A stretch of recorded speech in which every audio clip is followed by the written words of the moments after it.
welcome to the One Idjit's Thoughts On podcast. I'm Paul Mackey. Well, it's been a bit hectic again, as apparently is pretty much normal these days, but I'm still feeling motivated to get at least one of these out a week if I can manage it. I want to get more done because I really enjoy this, but I can only squeeze in so much. The Renaissance Fair on Saturday was a bit less fun than it should have been. Blazing heat made Iris and boyfriend want to be done early, having dressed themselves head to toe in dark clothing. We weren't going to force them to suffer while we stretched it out. But at least we got to Axeman on the way down to Shakopee when we thought it might be out this trip. In any case, the weekend was a little bit lost as far as podcasting time. This coming weekend is my work weekend, but I'm hoping to set aside some time for more podcasting as well. But for now, I'll get down to talking about Whiz Kids. Episode 7, Return of the Big Rocker, originally aired November 23rd, 1983. That day of note. It was the day before Thanksgiving in the U.S. Mary Tyler Moore married cardiologist Robert Levine on that day, and they remained married until her passing in 2017. On the music charts, things remained the same as the previous week. Lionel Richie, All Night Long, number 1 in the U.S., and Billy Joel, Uptown Girl, number 1 in the U.K. At the box office, it's the week of Thanksgiving movie releases. Terms of Endearment had a limited release after its premiere in New York 3 days earlier, but you can expect to hear it listed soon. The top 5 films were number 5, A Night in Heaven, in its first week of release. Number 4, Never Say Never Again. Number 3, the first week release, A Christmas Story. Number 2, Amityville 3D, also debuting. And The Big Chill hung on to the number 1 spot. So the brief summary of this episode. The show opens at a NASCAR recording studio where an executive, C.C. Worth, and an engineer, Julius, are watching an ad for a compilation record by Bobby Lee Jans, and we have a voice cameo reading the ad, legendary voice Don Pardo. The record is apparently a compilation of newly discovered recordings, and the executive isn't happy with the spot. It needs to be sexed up, girls in bikinis, that kind of thing. Julius slips up and talks about how hard he worked on the recordings, and the exec snaps that he did not work, or write, or anything on the recordings. He just found them. It is apparent that a scam is being perpetrated. Farley goes to a small club with fellow reporter Brenda, who insists the guy performing that night, Buddy Dean, is worth reviewing. Farley thinks the guy sounds and even looks like Bobby Lee Jans, the dead rock star from the ad at the beginning of the episode. Farley asks Richie to compare the voice from Brenda's tape to a 45 of Bobby Lee Jans using the police's voice analyzer. He doesn't have permission from Quinn so much, but he knows when Quinn won't be around to object. Richie uses the software to determine the voice is a perfect match. At the studio, Worth and Julius see Brenda's article in the paper that says Buddy Dean is the best sound since Bobby Lee Jans died in a 1963 plane crash. Buddy Dean and girlfriend are noticing the article as well. He says there's nothing to worry about. A reporter in Tucson wrote about him too, but she points out this is L.A.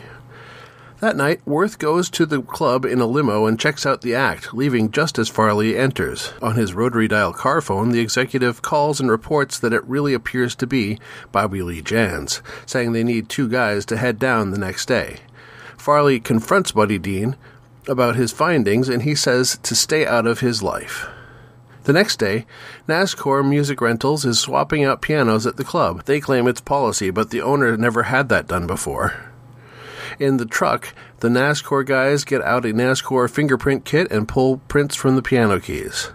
Buddy loads his wife and 3 kids onto a bus to Seattle, saying it isn't safe for them. One of the kids spots the promo for the compilation running on television and shows it to Buddy, who looks a little bit freaked out.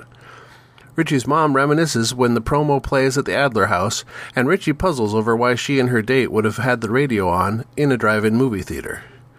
Farley has run into dead ends everywhere looking for evidence that Buddy Dean exists at all, and it sounds like the Social Security Administration told him to go screw himself, in TV-acceptable terminology. But word is Buddy Lee was playing at a Vegas club in 1963, and he took a liking to the hotel owner Jake Dallas's favorite dancer, Lisa. Shortly afterward, a small plane went down in the ocean with Bobby Lee and Lisa aboard. No bodies ever recovered.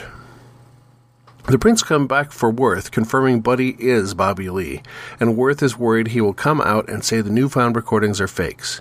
He tells his henchman Stacy to kill Bobby Lee. Bobby spots a car loitering outside the front of the club and goes to the club owner to collect his earnings in order to split. He goes out the back, but Stacy tries to collect him for Worth, recognizing Jake Dallas's name, but confessing he doesn't know him. Bobby gets in the car, but then pushes the seat and escapes, dodging shots fired. At Richie's, Farley sees that he has a band that is coming together, but rehearsal is interrupted by Bobby Lee. He tells them all the story about the hotel owner, the girlfriend. He says they were booked on that plane to Catalina but missed the flight and just took advantage of the fact in order to disappear.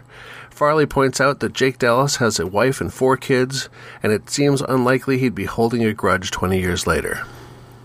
While Bobby naps, Farley and Irene wait up for a late-night playing of the record commercial. Farley asks Bobby if he's sure that it isn't him, and he says he'd never use the word humongous like in one of the songs. They go back to the police computer and compare again, but instead of coming up as an imposter, it says it is authentic, with a few extra bits of hexadecimal code left over that Richie says just means it was a digital recording.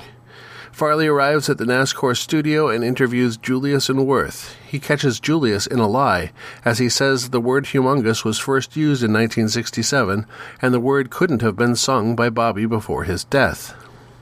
They try to pay him off, but then Stacy and another henchman subdue him.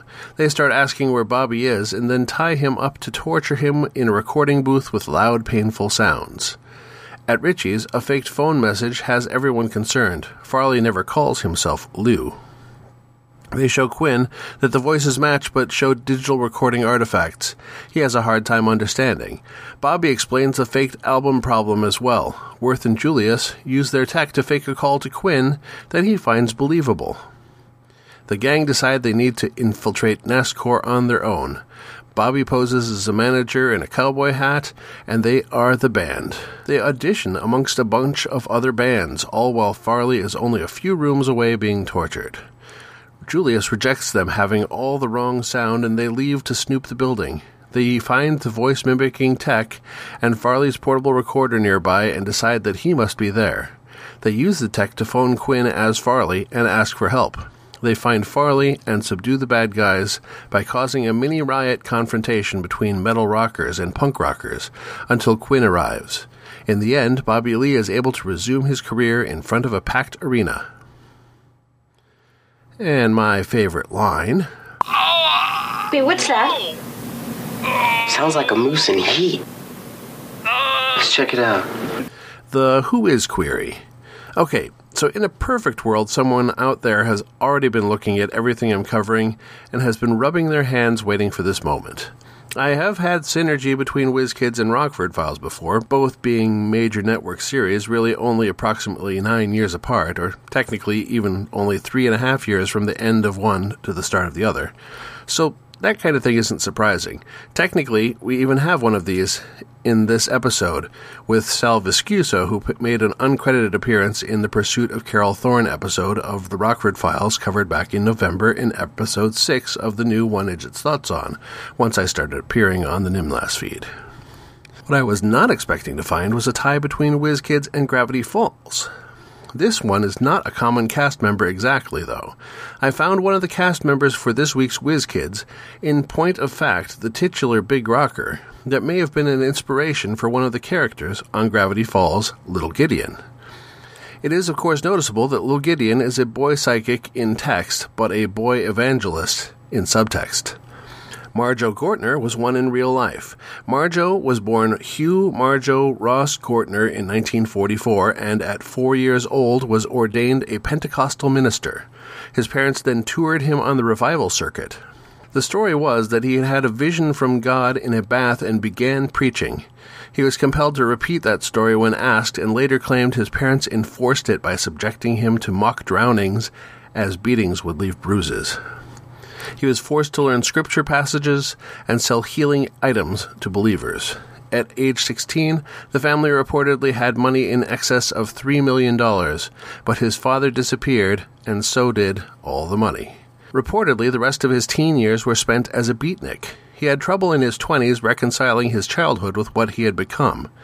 In 1971, he went out on the revival circuit on a farewell tour and allowed a documentary crew to follow along.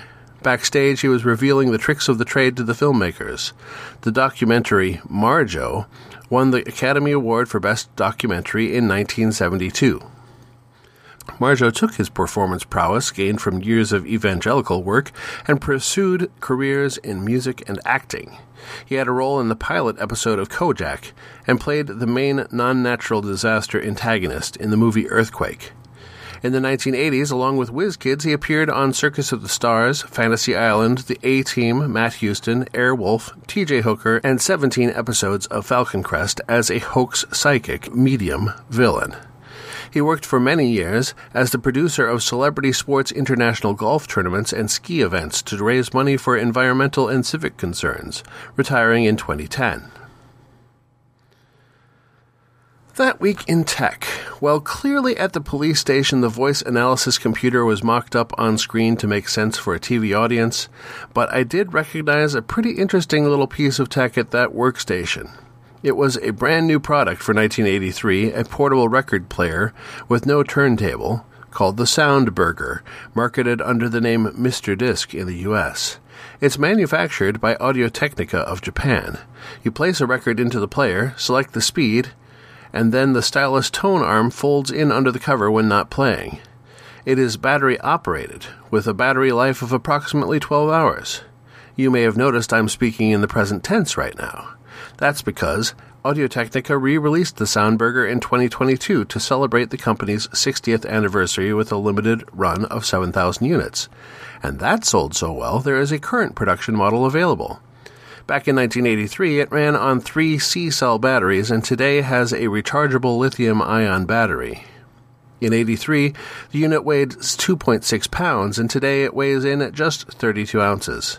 It sold for $150 in 1983, but you can buy the current model for around $200. Missed prediction. This tech was a bit further away than they thought. If their usual target was a couple of years into the future, I think they missed it by a bit. AI is making voice mimicry a thing in the past few years, meaning they were off by around 35 years or more with this prediction. They were at least much closer on the digital recording ubiquity in the industry. Artifactoids. Well, first up, the piano club called the Blue Bamboo Bar. I determined this location by noting the nearby Via Sorrento restaurant. I googled that and found someone reminiscing about work they did there, but not remembering the address. A commenter helpfully responded that it was at 10842 Magnolia Avenue in North Hollywood, and a quick street view later shows the building retains the same exterior profile, though it is now a marijuana dispensary. The small house and building they used for the club exterior have been demolished and now are the site of a Ralph's supermarket. Meanwhile, the establishing shot of the episode is the exterior of an old theater building. According to the sign, it is the NASCAR Music Studios, reprising the NASCAR company first seen in the pilot episode, and, by the way, also seen on the biotech box stolen in the previous episode. I have to assume the interiors of the studio might be from a soundstage, but I believe this exterior is the former Magnolia Theater at 4403 Magnolia Avenue in Burbank, California. For some reason, the producers changed the address number to 3404 when they made it into NASCAR Studios, but it is clearly the Magnolia. I took a screen cap and reverse image searched it, getting a Matlock episode from a few years later that is almost the exact same exterior shot angle, same wood panel exterior, and that shot has the 4403 address number on the front. The Magnolia Theater opened October 9th, 1940 as a movie house. 737 patrons watched I Love You Again, starring William Powell and Myrna Loy. A number of ownership changes and remodels later, in 1973, it was the site of the premiere for Battle for the Planet of the Apes. However, for the most part, the theater was running third-run films in double features for discount prices, and the theater closed on October 3rd, 1978, with the double feature of Smokey and the Bandit and Greased Lightning, followed by a double feature of Saturday Night Fever and The One and Only. The building went up for sale, and an eventual purchaser wanted the location for a recording studio, Evergreen Studios for Barbra Streisand. The studio changed hands a few times in recent decades and got other names, but is back to being called Evergreen Studios LA.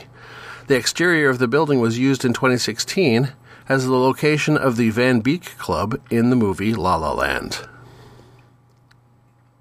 So what worked? Well, it was a fun setting, the recording industry, and the premise was solid, in a land where Elvis sightings were a fringe normal occurrence. The text strained credulity, like I said, but it has eventually proven to be possible, and the fraud like this is now far more common, much later than they probably predicted. What didn't work? There were definitely writing issues that I can't ignore. Stacy says the record exec wants to talk to Bobby about the new record after the exec said, just to kill him.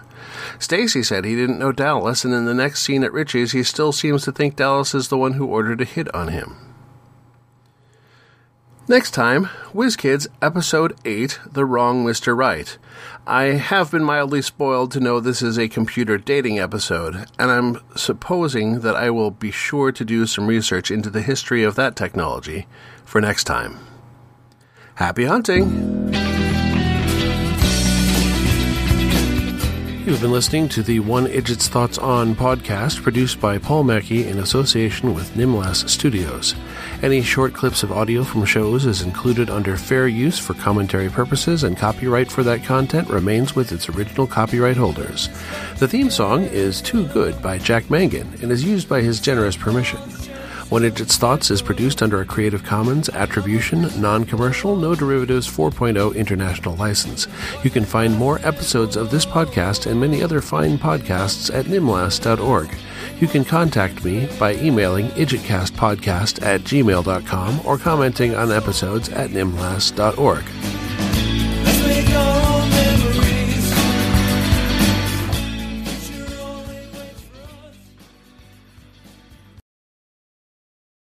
Okay, just because you put a blue mohawk on it does not make it a more believable bald cap.